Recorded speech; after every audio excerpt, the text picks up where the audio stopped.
Bienvenue dans ce nouvel épisode de Vivre éveillé. Aujourd'hui, j'ai le plaisir d'accueillir Noémie Comier, la fondatrice d'Investessence. Noémie viendra donner une intervention dans Incarnation le 9 avril. Incarnation fermant ses inscriptions pour le groupe d'ici une semaine, le 3 avril. Elle viendra donc donner les bases de la compréhension de ce qu'est l'investissement, des leviers, de la façon dont on peut investir sans que ça nous prenne trop de temps, sans s'exposer inutilement au risque, comprendre à la fois la psychologie et les mécanismes de base de l'investissement, particulièrement en immobilier pour ce qui est de la spécialisation de Noémie. Mon constat, c'est que énormément de femmes qui savent générer de l'argent ne savent pas le gérer à la hauteur de ce qu'elles savent générer.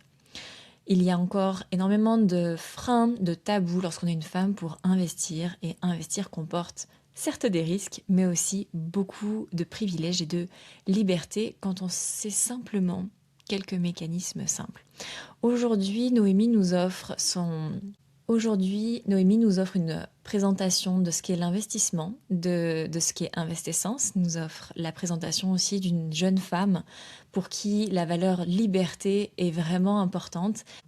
Est-ce que Noémie, tu peux te présenter pour que on ait une petite idée de qui s'adresse à nous et puis je te poserai des questions un peu sur ton parcours par la suite. Oui, carrément. Du coup, bonjour à tous. Merci Jade pour cette invitation. Et donc moi, j'ai 29 ans, donc je m'appelle Noémie, j'habite en Haute-Savoie depuis toujours. Ça serait difficile pour moi de quitter les montagnes. Et j'ai toujours voulu avoir du temps pour vivre et pas passer mon temps à travailler. Du coup, j'ai pas mal travaillé en tant que saisonnière en station ou dans des jobs à temps partiel pour privilégier le temps à l'argent. Et puis, je me suis lancée dans l'investissement il y a 5 ans à peu près. Ok. Et du coup, c'était pas ce que je pensais te demander d'emblée, mais on comprend quand tu parles de tes différents jobs que c'était pas des boulots qui t'ont fait engranger beaucoup d'argent. Du coup, ça me soulève cette question enfin en tout cas cette croyance que j'entends souvent, comme quoi il faut beaucoup d'argent pour commencer à investir. Alors, est-ce que soit tu avais un autre pécule qui t'a permis ça, ou alors est-ce que c'est réellement possible d'investir quand on a des petits revenus? Sauf si peut-être tu faisais saisonnière et que tu gagnais beaucoup d'argent avec ça va pas aussi, je sais pas. Alors non, les saisonniers ne sont pas du tout riches. Et puis quand j'étais aussi animatrice périscolaire, par exemple, dans une école pendant 3 ans, ça non plus, ça rapporte pas énormément, mais j'étais pas du tout focus là-dedans. Je voulais juste avoir un max de temps pour moi et pour promener, etc., pour faire des activités en montagne. Et donc j'ai commencé avec très peu. C'est sûr qu'il y a besoin d'un petit apport, mais on peut commencer avec 5 000 euros, c'est possible. Après, c'est sûr qu'on va pas tout de suite aller acheter un immeuble de 10 appartements. J'ai commencé avec un petit studio dans une ville étudiante, et voilà, tout est possible. L'avantage avec l'immobilier, c'est l'effet de levier, c'est que on peut investir, on investit de notre poche, par exemple 5 000 euros, mais en fait, vu qu'on va demander à la banque le gros du montant, on va jouer finalement avec 50 000 euros, par exemple. Ok, intéressant. Euh, Ça a été quoi, toi, ton déclic personnel pour te lancer dans l'investissement? Parce que moi, je sais que la plupart des femmes qui écoutent le podcast ou qui me suivent sont des femmes qui sont assez spirituelles, intuitives, et en gros, les chiffres, c'est quand même pas leur tasse de thé. Et, et je trouve que, alors la plupart sont entrepreneuses, donc il y a un moment, toute entrepreneuse a quand même l'obligation de regarder un minimum ses chiffres. Ouais. Mais bon, Oui. c'est vrai que je me rends compte que je m'adresse quand même à des femmes qui, si elles peuvent vraiment le déléguer à qui que ce soit très rapidement, elles vont préférer.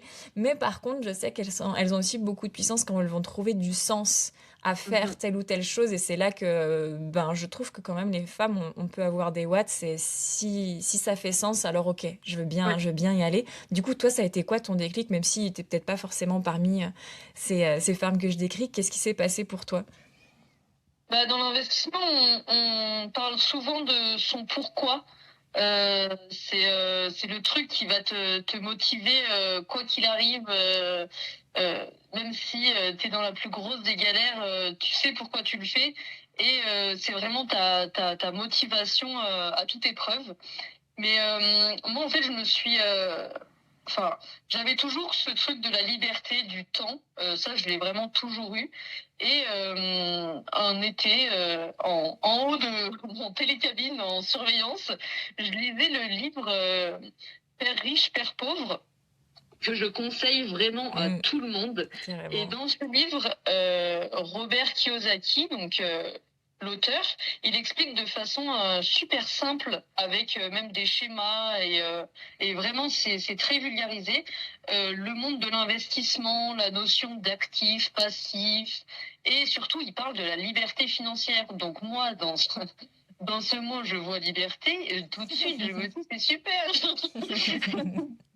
Et du coup, c'est un peu là, c'est cet été-là où mon cerveau il a switché et je me suis dit, mais en fait, pourquoi choisir entre le temps et l'argent, et pourquoi pas avoir les deux, quoi. Donc Yes. moi, c'est vraiment mon pourquoi, c'est avoir du temps pour vivre ma vie et faire toutes les activités que je veux, et sans avoir cette contrainte. Et je pense que ça, avoir son pourquoi, c'est hyper important. Mm. Oui, puis on sent que pour toi, il y a une valeur liberté qui est très forte et Ouais. je vois que le pourquoi était bien identifié. Oui, Euh, vraiment, ouais. tu vas peut-être trouver ça bizarre, mais pour être sûr que tout le monde puisse vraiment suivre, est-ce que tu peux décrire ce que c'est la liberté financière? Ou est-ce que je pars dans un truc un peu trop philosophique? Non, pas du tout, non. La liberté financière, donc il y a plusieurs, bon, selon les personnes, il y a toujours des définitions un petit peu différentes. Mais pour moi, c'est vraiment être indépendant du coup financièrement.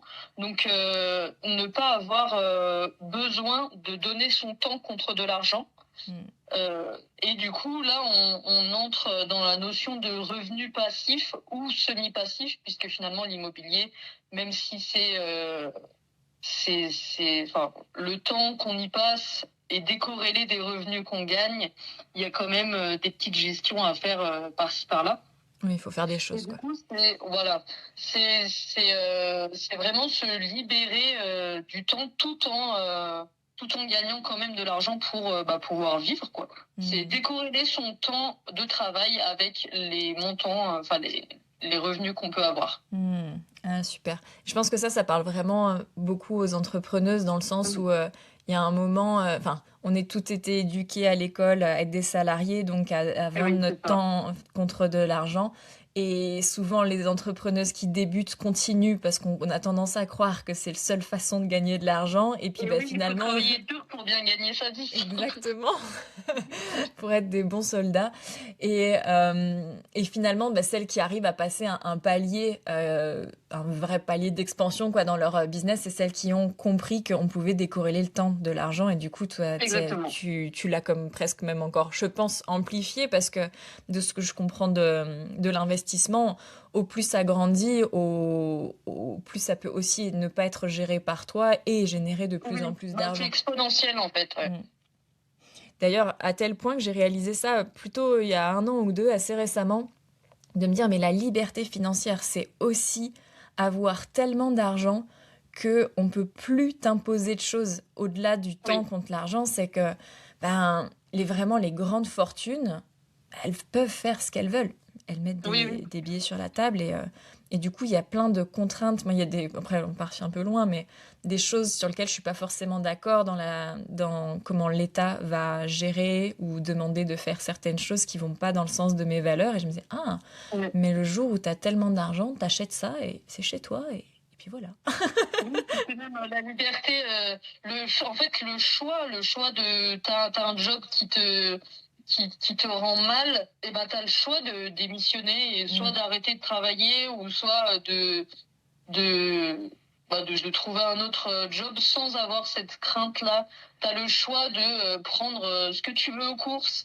Tu as tous les choix. Si t'es pas bien dans une relation amoureuse, même tu as le choix de pouvoir partir.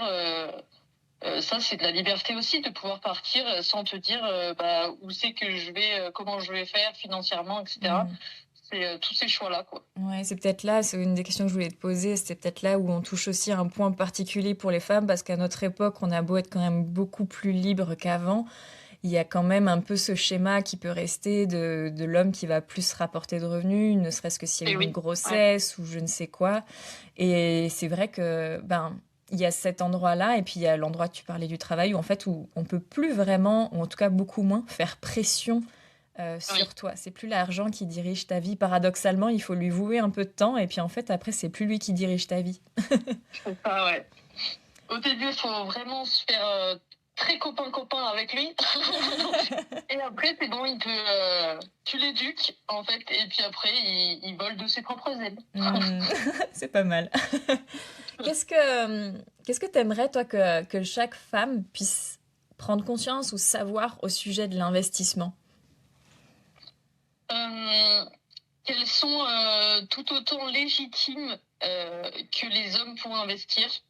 De manière générale, les femmes, on a plus, un peu plus peur du risque, on est un peu plus prudente, on va pas trop se lancer si on connaît pas vraiment notre sujet sur le bout des doigts, alors que finalement, est-ce qu'on peut connaître un sujet à 100%? On en apprend tous les jours, quoi. Donc voilà, on a plus du mal, malgré tout ce qu'il peut y avoir dans ce monde. Moi, j'avoue que je me suis pris pas mal de murs quand même en tant que femme dans ce monde, au début surtout, quand j'étais peut-être un peu moins confiante, avec les banquiers, les agents IMO, les artisans, dans les magasins de bricolage, enfin tout ça. Ouais, les Et milieux tous masculins. ces petits monsieur cherchaient tous le mari que j'accompagnais. Donc, ils me demandaient tous ça. Donc, c'est... voilà, faut prendre sur soi, faut avoir de l'aplomb, faut y aller. Et puis ça m'a donné comme un petit peu plus de force en fait pour avancer. Mm. Et un jour, quelle satisfaction vraiment. Je suis allée déposer mon dossier pour une demande de financement à la banque et le banquier me dit «Oh, vous féliciterez votre conseiller pour ce dossier, vraiment, il est top».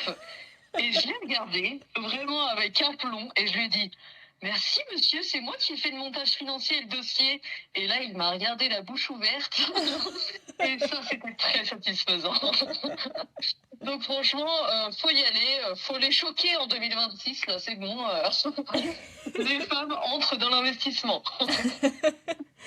Ouais, et puis je pense, comme on le disait tout à l'heure, c'est important aussi, même pour notre propre, je sais pas si c'est sécurité financière ou liberté, mais peut-être même tout juste épanouissement. Je pense que ça Oui, reste aussi carrément. important, Même quoi. confiance, le fait Mm. de faire ça, ça nous donne confiance en nous, quoi. Ouais, carrément, carrément. Euh, j'ai même, c'est en écoutant Delphine Pinon que j'ai découvert ça. Apparemment, les femmes font même de meilleurs investissements que les hommes. Parce que Oui, justement peu sujettes au risque, donc font des investissements sûrs, là où de l'autre côté, peut-être que parfois la testostérone montant, ont envie d'être oui. plus joueurs, et bah, si on fait une moyenne, de faire des gros coups, ça marche pas à tous les coups, et on fait la moyenne, apparemment, les femmes seraient meilleures investisseuses. J'ai trouvé ça génial. Ouais, c'est clair. Ben, on va plus se renseigner. On va moins y aller tête baissée, quoi. Mm. On va vérifier que tout est bien, tout est bon avant d'y aller. Et donc des fois ça peut nous être un petit peu préjudiciable et puis des fois c'est pas plus mal quand même, surtout Ouais, quand il on y a veut le de l'argent. positif et le négatif de manquer de confiance, quoi. Au moins là, c'est un, Mm. c'est un bon aspect. Ouais. Est-ce qu'il y a quelque chose que tu as découvert en chemin en devenant une vraie investisseuse que tu ignorais au début? Quelque chose de cool, j'entends par là. C'est vraiment des réalisations au fur et à mesure, mais en fait c'est super de s'endetter, par exemple. Ah oui. Il y a une croyance commune qui règne encore énormément, c'est que la dette, elle est mauvaise. Mhm. Mais enfin, je suis d'accord avec ce point, mais tout dépend de la dette finalement. Oui. C'est sûr que s'endetter pour partir 3 semaines en vacances, ah, c'est peut-être pas l'idéal, quoi. Tandis que s'endetter avec une bonne dette pour de l'immobilier qui va rapporter un revenu derrière, bah ça, c'est super. Oui, en fait, il y a enfin, c'est une question de gestion finalement. Il y a Oui, l'endettement par consommation que tu préconises pas visiblement. oui, bah non. Je préconise pas non plus. Et il y a l'endettement par investissement qui là, du coup, effectivement, faut pas tout mettre dans le même panier et c'est un vrai Voilà. moyen de s'enrichir. Mais même si c'est pour de l'investissement, en principe, il y a quand même une petite réticence. On se dit, bah, quand même, on s'endette, quoi. Ouais, C'est pas ouais, c'est c'est, mauvais. en fait, dans l'imaginaire commun, c'est pas un joli mot et c'est pas quelque chose de positif. Mm. Du coup, il y a ce step à passer à se dire, mais en fait, s'endetter, c'est super, quoi. C'est génial. Donc, ouais, il y a cette réalisation-là. Et puis, s'endetter aussi sur le plus longtemps possible. Par exemple, quand j'ai acheté ma résidence principale, donc j'ai demandé un petit peu, enfin, j'ai écouté surtout les gens autour de moi qui me disaient, bah, fais un crédit sur le moins longtemps possible, comme ça tu Oui. payeras moins d'intérêts. Et du coup, j'ai demandé à ma banquière de le faire le plus court possible. Et finalement, ça a doublé la mensualité qu'elle me proposait au début. Mm. Donc, du coup, ça a augmenté forcément mon taux d'endettement. Et maintenant, je module ce même prêt pour diminuer les mensualités, augmenter la durée, alors que j'aurais pu tout simplement le faire plus grand au début. Mm. Et dans l'investissement, c'est dans tous les cas, c'est le locataire qui paye les mensualités. Donc autant faire en sorte que le crédit soit le plus long possible, comme ça les mensualités sont moins importantes.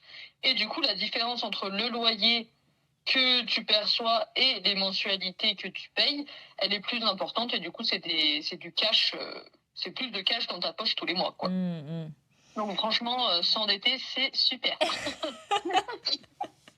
Pour investir, je répète, hein, au cas où il y a Pour certains qui... investir, Parce que bien sûr. je connais les fashionistas qui peuvent aussi me suivre. Ça me fait penser que tu nous as pas dit, du coup, bah, à quoi ressemblent tes investissements aujourd'hui? Qu'est-ce que tu possèdes? Comment... Peut-être pas tout comment ça marche, hein, mais juste pour donner un peu une vue d'ensemble depuis où tu nous parles, en fait. Depuis quelle Oui, expérience et tout ça. carrément. C'est vrai qu'on n'est pas venu dessus.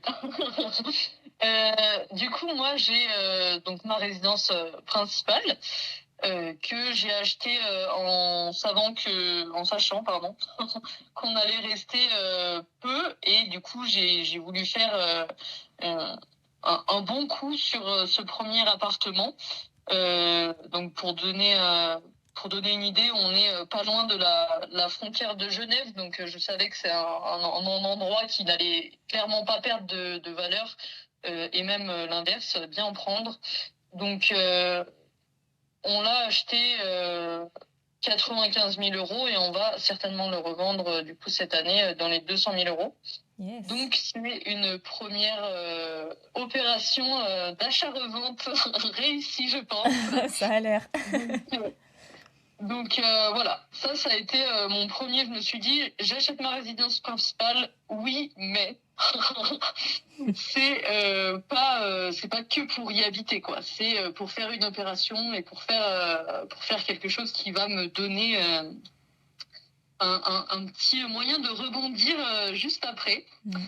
Donc ça c'est Parce le premier appartement. Parce que dans le milieu de l'investissement, souvent, j'ai l'impression que d'avoir sa résidence principale, c'est clairement pas considéré comme quelque chose qui fait de l'argent, parce que ça nous fait beaucoup sortir. Donc là, Ouais. ça montre que ça, on peut le faire, mais enfin, je veux dire, tout le monde peut faire ce qu'il veut, mais en termes d'investissement, ça peut se faire, mais avec certaines visions et certaines connaissances, quoi. Oui, exact. Ouais, bah pour le coup, j'étais très carré sur Donc c'était il y a 5 ans. J'étais très carrée sur l'emplacement, puisque de toute façon dans l'immobilier il y a 3 règles, c'est l'emplacement, l'emplacement et l'emplacement.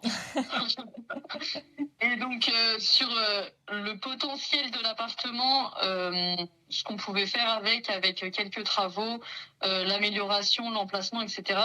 J'étais vraiment opérationnelle là-dessus. Et sauf le petit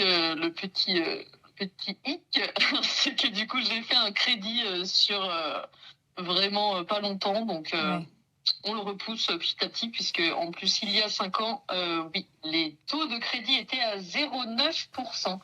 Voilà, pour faire un petit D'accord. peu baver. En ce moment ils sont autour de 3. Ensuite j'ai acheté un appartement, du coup un studio dans une ville étudiante, donc toute seule. Et à ce moment-là, j'avais 900 euros de salaire et du coup déjà un crédit de la résidence principale. Et alors, je dis pas que c'est simple, puisque j'ai fait 14 banques pour avoir le crédit de cet investissement. Mais c'est passé et j'ai donc ce studio-là qui est actuellement en vente, d'ailleurs. Ok.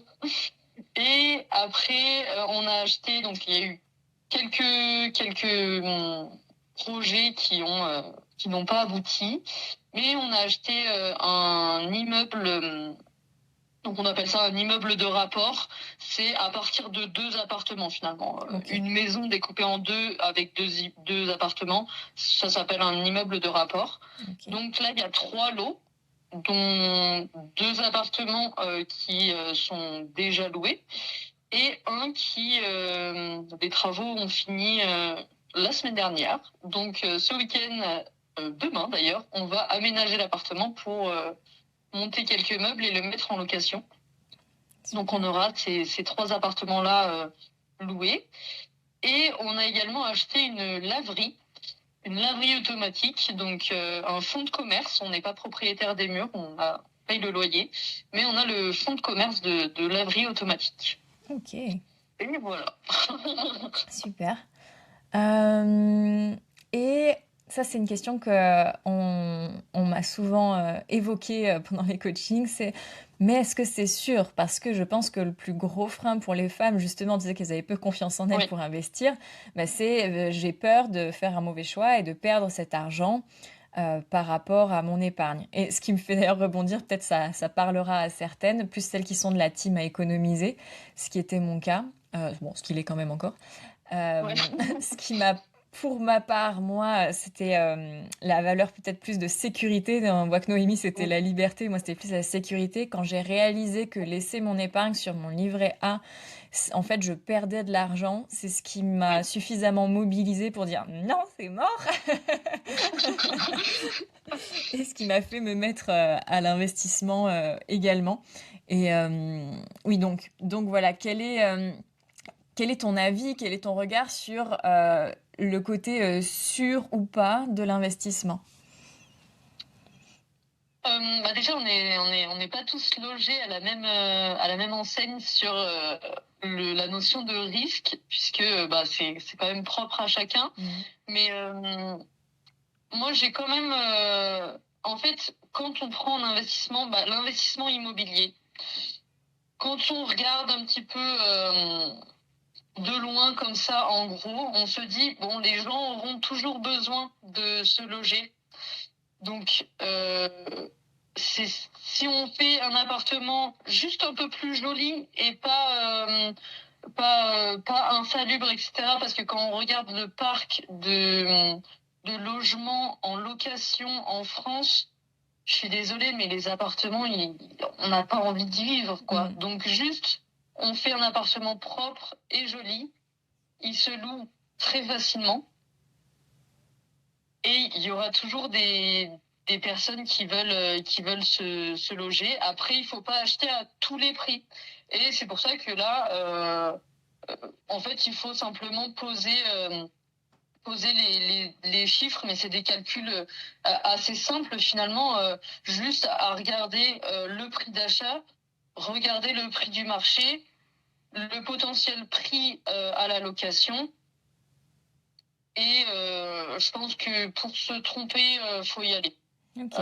On peut sur l'investissement immobilier. Après, tout investissement comporte des risques, ça c'est clair et net. Je vais pas dire que c'est sûr à 100%, etc. Mais pour quelqu'un qui pourrait avoir peur, par exemple, d'aller bon sur les cryptos, c'est peut-être le pire, mais sur la bourse ou ouais, des placements où l'argent est beaucoup plus volatile, l'immobilier, ça reste l'investissement préféré des Français, quoi. C'est la pierre, le solide, quoi. Ouais, c'est palpable. Et après, tu disais, Voilà. ça peut pas être sûr à 100%, mais ben, du coup, pour être dans mon délire de sécurité, ce qui m'a aussi, pour préciser ce qui m'a personnellement motivé pour l'investissement, c'est de me rendre compte que la sécurité n'existait pas dans le sens où ben, l'État peut prendre sur nos comptes, il a ce droit-là et doit nous rembourser, mais que notre monnaie peut s'effondrer, qu'il y a quand même énormément de choses qui bougent, au-delà du fait qu'on croit que notre argent augmente quand on le laisse sur notre livret A et qu'en fait, avec Ouais. l'inflation, il diminue. Donc finalement, je crois pas qu'il y ait de choses vraiment, ça n'existe pas en fait, 100% sécure.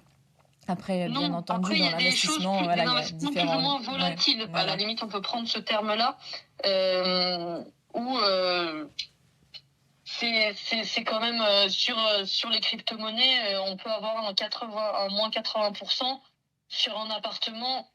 Faut y aller quand même.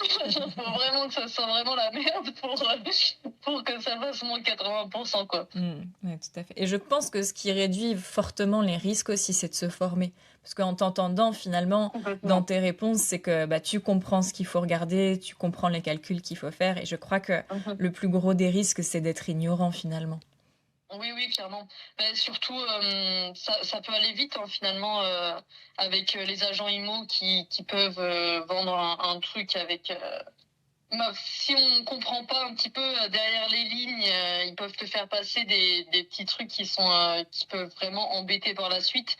Un artisan, ça peut très bien te mettre des prix au double. Voilà, il faut être renseigné, mais c'est vraiment pas sorcier. Mm. Ce qui m'amène à te poser ma dernière question, c'est que bah, du coup, aujourd'hui, tu accompagnes des personnes à faire comme toi. Comment est-ce que ça fonctionne? Comment on travaille avec toi si on est une femme qui a envie d'investir? Comment on s'y prend? Ouais, j'avais commencé enfin, quand je me suis lancée là-dedans, pour expliquer un petit peu pourquoi je suis arrivée là-dedans, euh, j'ai des copains qui ont commencé à venir me poser des questions, et puis un peu plus souvent, et puis on a commencé à se faire des entretiens un peu officiels où je leur demandais carrément l'état de leur patrimoine, tout ça, pour essayer de voir ce qui s'offrait à eux, enfin les possibilités qui s'offraient à eux. Et puis je me suis dit, mais finalement, pourquoi pas lancer un peu plus large, quoi. Pourquoi pas accompagner d'autres personnes, parce que vraiment, je trouve que c'est super en fait. Maintenant que j'ai découvert ça, pourquoi pas tout le monde investit, quoi. Ouais. Donc j'ai envie de le dire à tout le monde et j'ai envie d'aider tout le monde à le faire. Du coup, j'ai plusieurs formes d'accompagnement, on va dire. Donc le premier, c'est simplement un bilan d'une heure. On fait le point ensemble sur le patrimoine, la vision, les objectifs, et j'informe des possibilités qui s'offrent à la personne en fonction de sa situation personnelle. Après, j'ai un accompagnement d'un mois où là, on met tout à plat et on cherche ensemble un bien. Donc, on fait le tour des annonces, etc. Comment évaluer un marché, savoir les prix. Enfin voilà, on voit tout ça et on trouve le premier bien. Et après, j'ai un accompagnement de 3 mois où j'accompagne jusqu'à l'achat. Donc du coup, de la recherche au monde maléfique du crédit immobilier, en passant par le chiffrage des travaux, enfin voilà, tout l'ensemble d'un achat immobilier finalement. Donc voilà, sachant que moi j'informe sur ce qui existe. Je n'ai aucune compétence de comptabilité ou de conseil sur les marchés financiers, etc. Donc voilà, j'informe de ce qui existe, je parle de mon expérience et, euh, et voilà. Ok, bah, super. Bah, merci Noémie. Est-ce qu'il y a quelque chose que tu souhaites ajouter ou alors je te libère de ton temps? Non, bah, je crois que c'est pas mal comme ça. En tout cas, je serais ravie de discuter de projets immobiliers. J'adore discuter de ça, donc vraiment n'hésitez pas. Ça marche. Et donc on te retrouve le 9 avril dans Incarnation où tu vas offrir bah, justement ces compétences plus concrètes et puis répondre sur Oui, les projets personnels de chacune des participantes pendant ton intervention. j'ai hâte. Merci beaucoup Noémie. Merci à toi, Jade. Bonne journée. Bienvenue dans ce nouvel épisode de Vivre éveillé. Aujourd'hui, j'ai le plaisir d'accueillir Noémie Comier, la fondatrice d'Investessence. Noémie viendra donner une intervention dans Incarnation le 9 avril, Incarnation fermant ses inscriptions pour le groupe d'ici une semaine, le 3 avril. Elle viendra donc donner les bases de la compréhension de ce qu'est l'investissement, des leviers, de la façon dont on peut investir sans que ça nous prenne trop de temps, sans s'exposer inutilement au risque, comprendre à la fois la psychologie et les mécanismes de base de l'investissement, particulièrement en immobilier pour ce qui est de la spécialisation de Noémie. Mon constat, c'est que énormément de femmes qui savent générer de l'argent ne savent pas le gérer à la hauteur de ce qu'elles savent générer. Il y a encore énormément de freins, de tabous lorsqu'on est une femme pour investir, et investir comporte certes des risques, mais aussi beaucoup de privilèges et de liberté quand on sait simplement quelques mécanismes simples. Aujourd'hui, Noémie nous offre une présentation de ce qu'est l'investissement, de ce qu'est Investessence, nous offre la présentation aussi d'une jeune femme pour qui la valeur liberté est vraiment importante. Est-ce que Noémie, tu peux te présenter pour que voilà, on ait une petite idée de qui s'adresse à nous et puis je te poserai des questions un peu sur ton parcours par la suite. Oui, carrément. Bah, du coup, bonjour à tous. Merci Jade pour cette invitation. Et donc moi, j'ai 29 ans, donc je m'appelle Noémie, j'habite en Haute-Savoie depuis toujours. Ça serait difficile pour moi de quitter les montagnes. Et j'ai toujours voulu avoir du temps pour vivre et pas passer mon temps à travailler. Du coup, j'ai pas mal travaillé en tant que saisonnière en station ou dans des jobs à temps partiel pour privilégier le temps à l'argent. Et puis, je me suis lancée dans l'investissement il y a 5 ans à peu près. Ok. Et du coup, bah, c'était pas ce que je pensais te demander d'emblée, mais on comprend quand tu parles de tes différents jobs que c'était pas des boulots qui t'ont fait engranger beaucoup d'argent. Du coup, ça me soulève cette question enfin en tout cas cette croyance que j'entends souvent comme quoi il faut beaucoup d'argent pour commencer à investir. Alors, est-ce que soit tu avais un autre pécule qui t'a permis ça ou alors est-ce que c'est réellement possible d'investir quand on a des petits revenus? Sauf si peut-être tu faisais saisonnière et que tu gagnais beaucoup d'argent avec ça, ça va pas aussi, je sais pas. Alors non, les saisonniers ne sont pas du tout riches. Et, et puis quand j'étais aussi animatrice périscolaire, par exemple, dans une école pendant 3 ans, ça non plus, ça rapporte pas énormément, mais j'étais pas du tout focus là-dedans. Je voulais juste avoir un max de temps pour moi et pour promener, etc., pour faire des activités en montagne. Et donc, j'ai commencé avec très peu. C'est sûr qu'il y a besoin d'un petit apport, mais on peut commencer avec 5 000 euros, c'est possible. Après, c'est sûr qu'on va pas tout de suite aller acheter un immeuble de 10 appartements. J'ai commencé avec un petit studio dans une ville étudiante. Et voilà, tout est possible. L'avantage avec l'immobilier, c'est l'effet de levier, c'est que on peut investir. On investit de notre poche, par exemple, 5 000 euros, mais en fait, vu qu'on va demander à la banque le gros du montant, on va jouer finalement avec 50 000 euros, par exemple. Ok, intéressant. Euh, Ça a été quoi, toi, ton déclic personnel pour te lancer dans l'investissement? Parce que moi, je sais que la plupart des femmes qui écoutent le podcast ou qui me suivent sont des femmes qui sont assez spirituelles, intuitives, et en gros, les chiffres, c'est quand même pas leur tasse de thé. Et, et je trouve que, bon, alors la plupart sont entrepreneuses, donc il y a un moment, toute entrepreneuse a quand même l'obligation de regarder un minimum ses chiffres. Ouais. Mais bon, Oui. c'est vrai que Il vaut je mieux me rends du moins. compte que je m'adresse quand même à des femmes qui, si elles peuvent vraiment le déléguer à qui que ce soit très rapidement, elles vont préférer. Mais par contre, je sais elles ont aussi beaucoup de puissance quand elles vont trouver du sens à faire Mhm. telle ou telle chose. Et c'est là que ben, je trouve que quand même les femmes, on peut avoir des watts. C'est si ça fait sens, alors ok, Ouais. je veux bien y aller. Du coup, toi, ça a été quoi ton déclic, même si t'es peut-être pas forcément parmi ces femmes que je décris. Qu'est-ce qui s'est passé pour toi? Bah, dans l'investissement, on parle souvent de son pourquoi. C'est le truc qui va te motiver quoi qu'il arrive. Même si tu es dans la plus grosse des galères, tu sais pourquoi tu le fais. Et c'est vraiment ta motivation à toute épreuve. Mais moi, en fait, je me suis... Enfin, j'avais toujours ce truc de la liberté du temps. Ça, je l'ai vraiment toujours eu.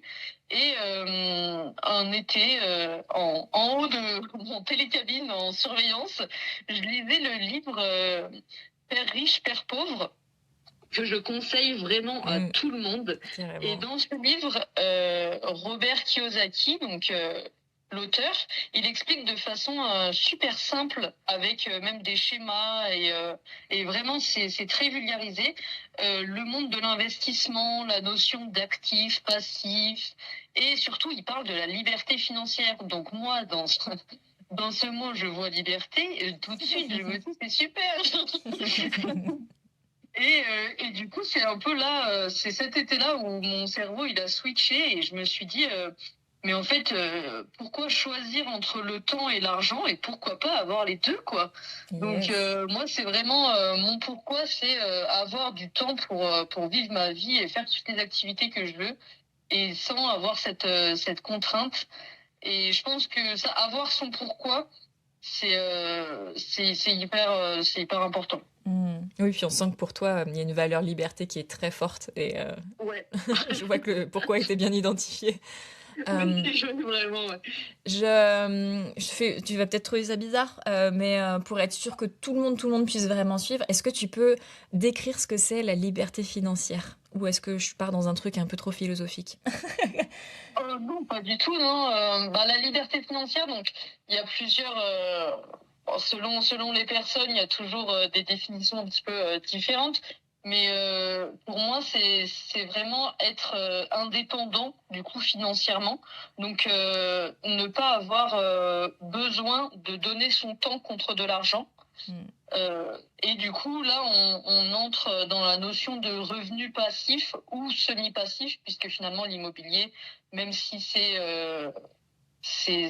enfin, le temps qu'on y passe est décorrélé des revenus qu'on gagne, il y a quand même des petites gestions à faire par-ci, par-là.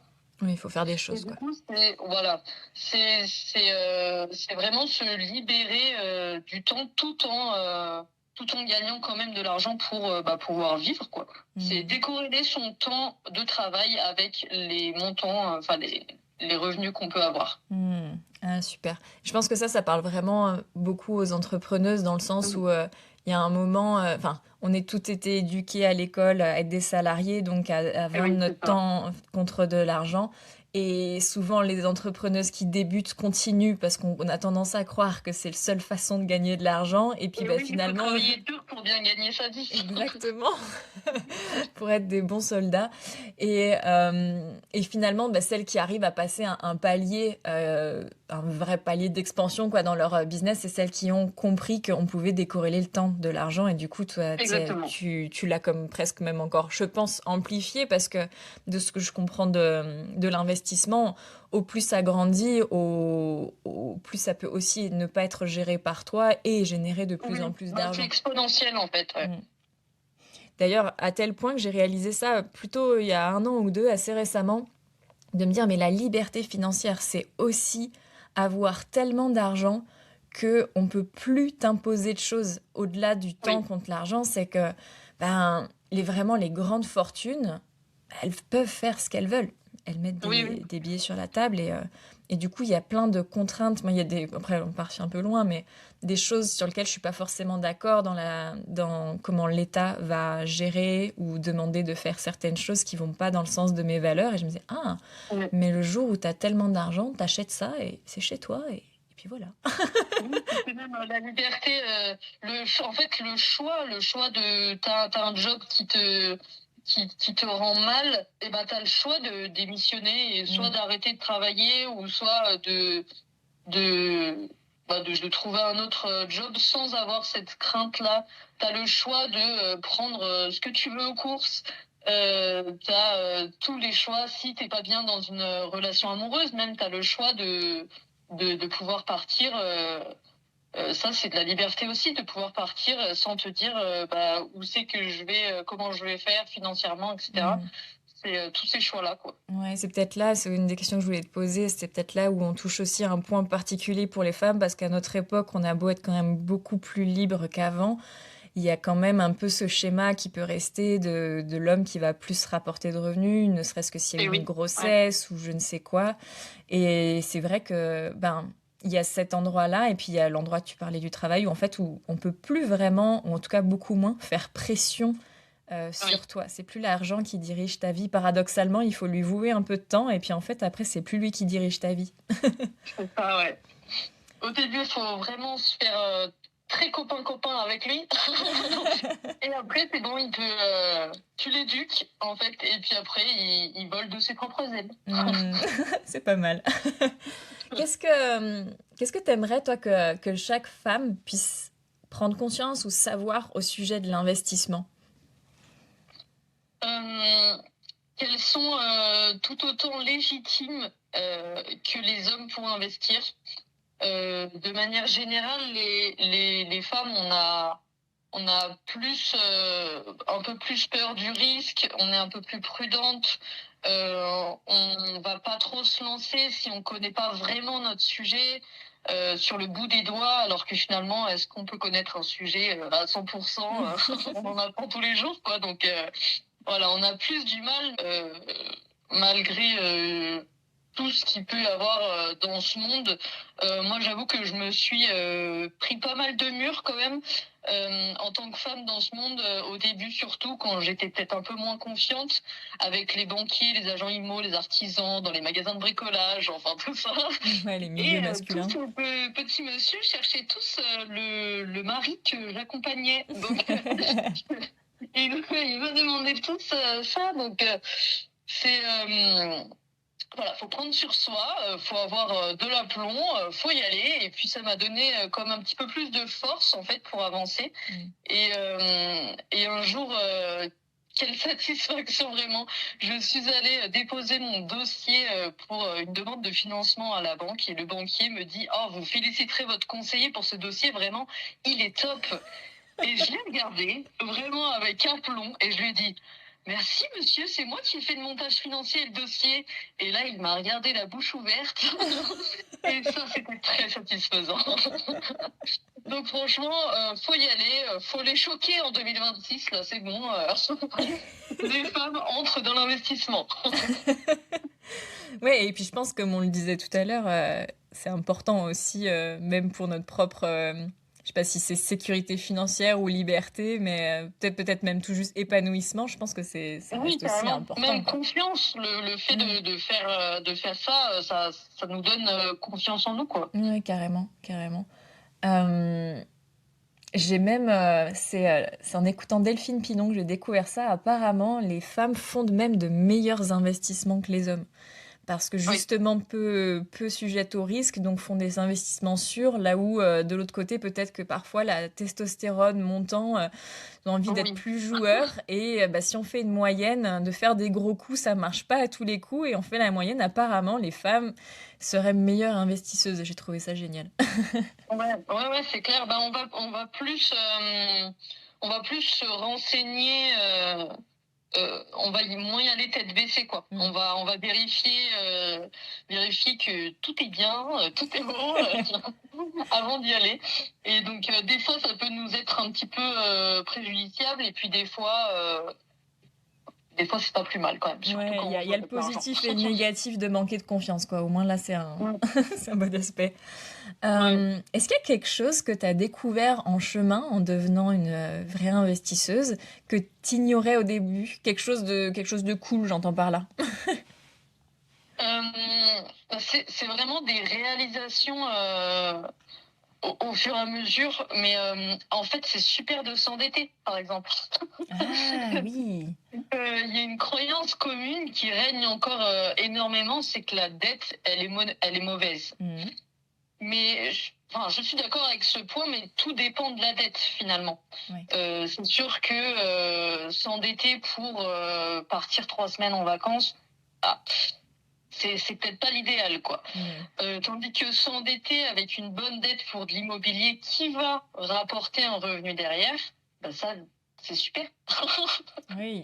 En fait, il y a l'endettement. Enfin, c'est une question de gestion finalement. Il y a Oui, l'endettement par consommation que tu préconises pas visiblement. oui, bah non. Que je préconise pas non plus. Et il y a l'endettement par investissement qui, là, du coup, effectivement, faut pas tout mettre dans le même panier et c'est un vrai Voilà. moyen de s'enrichir. Hmm. Mais même si c'est pour de l'investissement, en principe, il y a quand même une petite réticence. On se dit, bah, quand même, on s'endette, quoi. Ouais, C'est pas ouais, c'est en mauvais. fait, dans l'imaginaire commun, c'est pas un joli mot et c'est pas quelque chose de positif. Hmm. Du coup, il y a ce step à passer à se dire, mais en fait, s'endetter, c'est super, quoi. C'est génial. Donc, ouais, il y a cette réalisation-là. Et puis, s'endetter aussi sur le plus longtemps possible.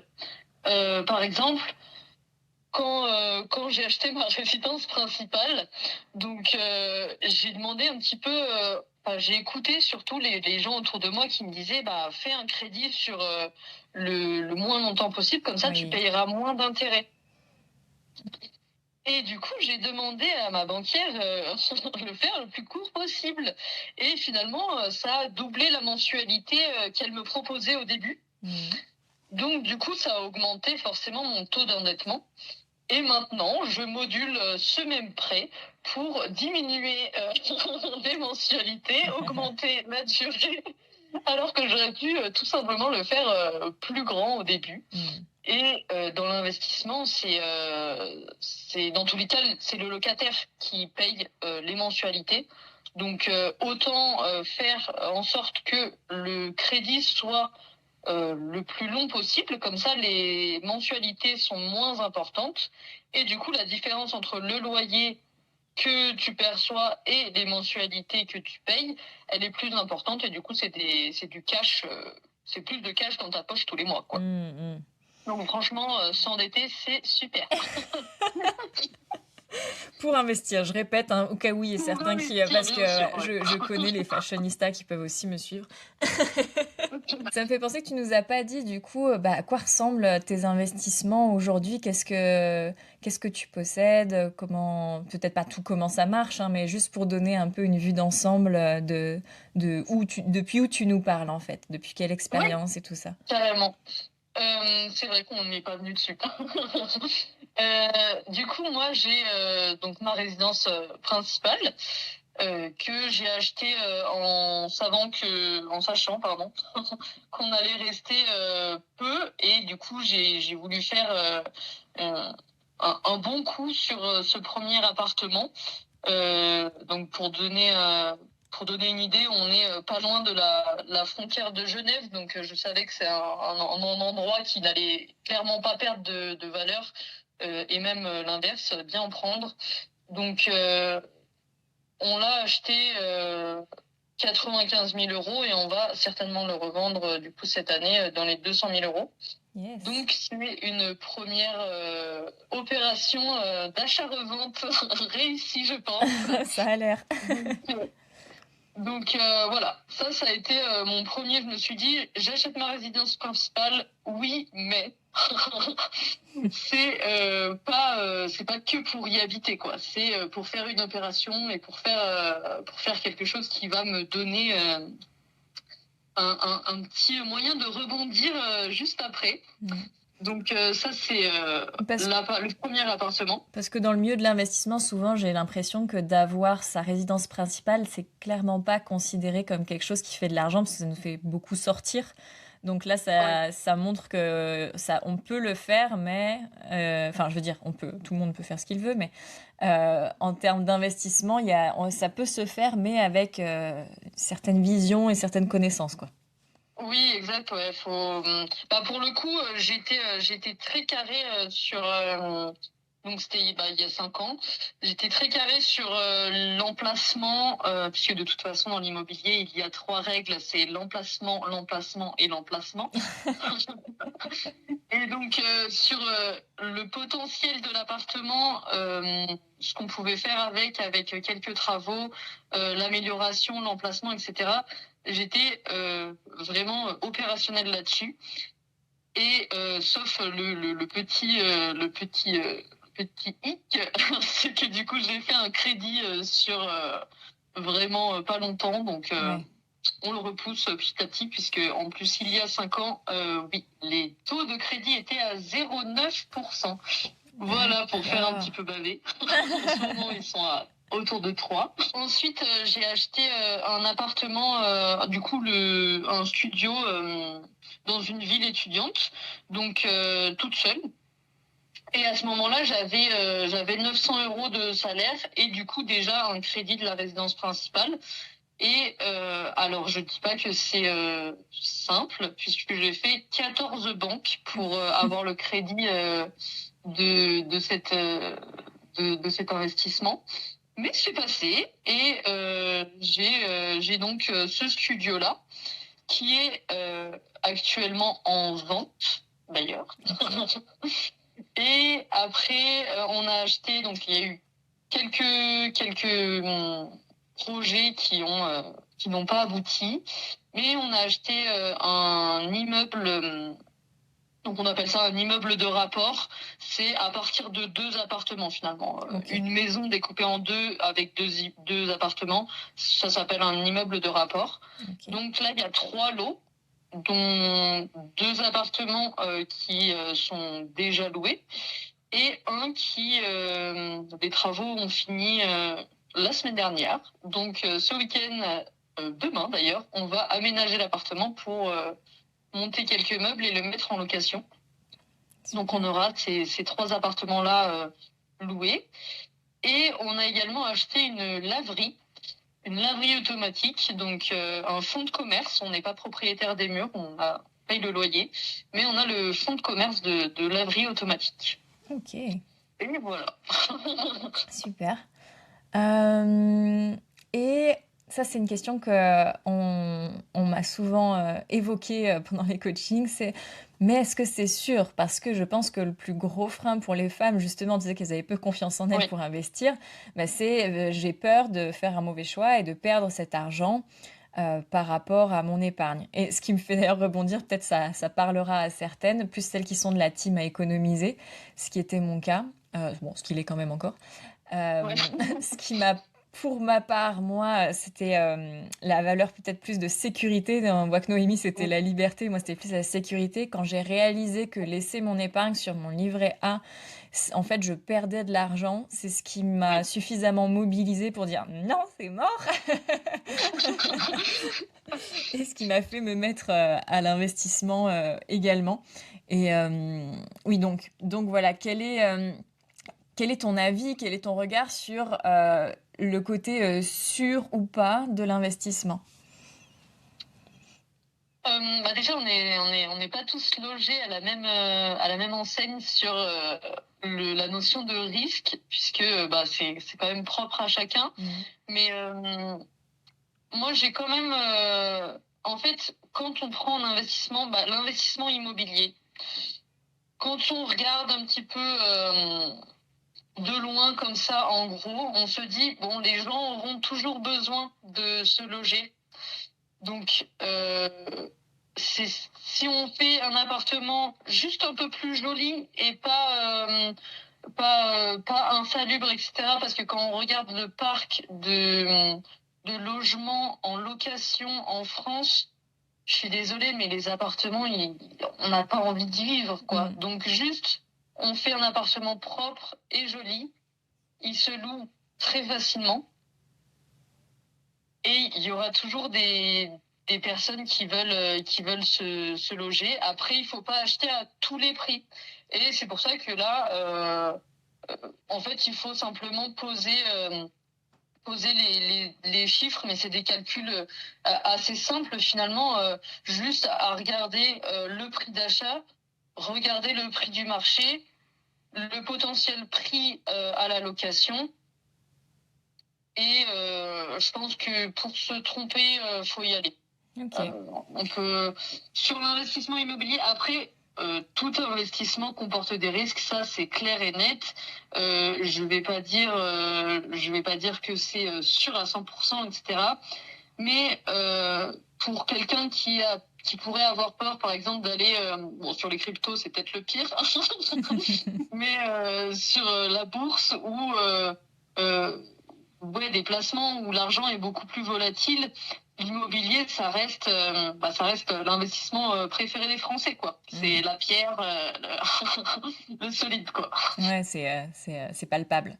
Et après, tu disais, Voilà. ça peut pas être sûr à 100%, mais du coup, pour être dans mon délire de sécurité, ce qui m'a aussi, pour préciser ce qui m'a personnellement motivé pour l'investissement, c'est de me rendre compte que la sécurité n'existait pas dans le sens où l'État peut prendre sur nos comptes, il a ce droit-là et il doit nous rembourser, mais que notre monnaie peut s'effondrer, qu'il y a quand même énormément de choses qui bougent au-delà du fait qu'on croit que notre argent augmente quand on le laisse sur notre livret A et qu'en fait avec l'inflation il diminue.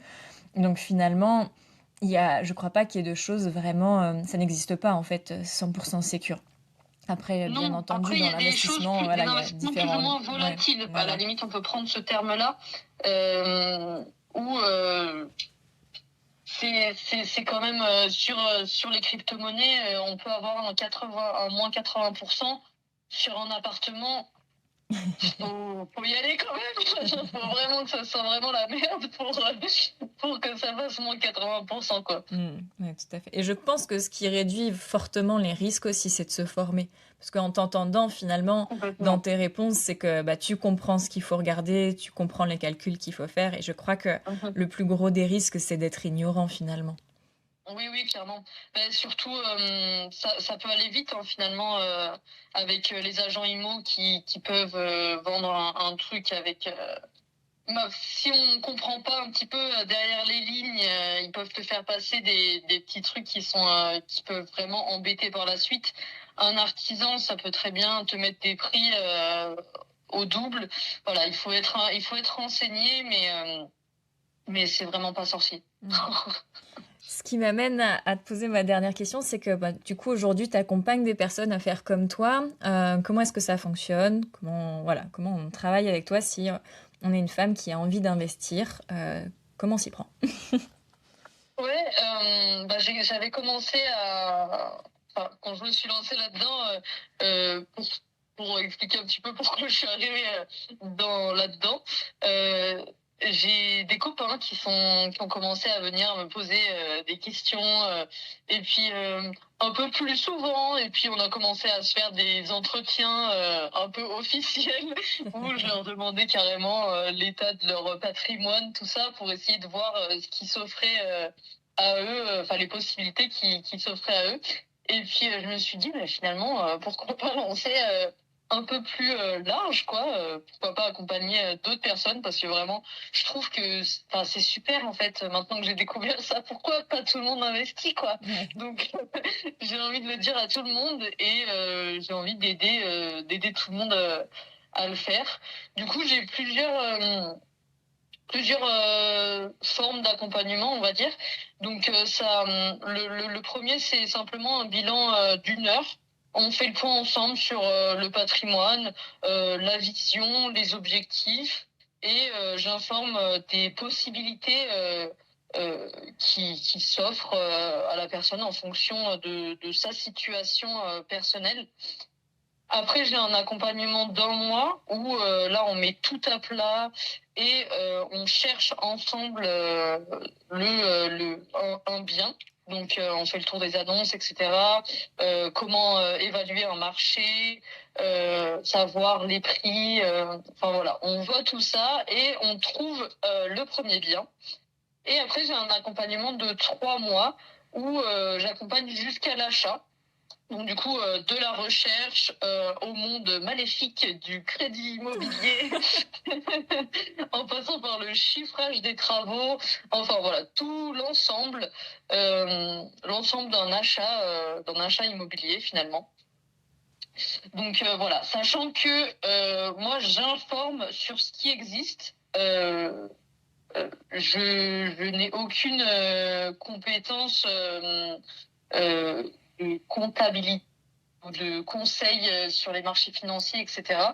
Donc voilà, j'informe de ce qui existe, je parle de mon expérience et voilà. Ok, bah, super. Bah, merci Noémie. Est-ce qu'il y a quelque chose que tu souhaites ajouter ou alors je te libère de ton temps? Non, bah, je crois que c'est pas mal comme ça. En tout cas, je serais ravie de discuter de projets immobiliers. J'adore discuter de ça, donc vraiment n'hésitez pas. Ça marche. Et donc on te retrouve le 9 avril dans Incarnation où tu vas offrir bah, justement ces compétences plus concrètes et puis répondre sur Oui, les projets personnels de chacune des participantes pendant ton intervention. j'ai hâte. Merci beaucoup Noémie. Merci à toi, Jade. Bonne journée.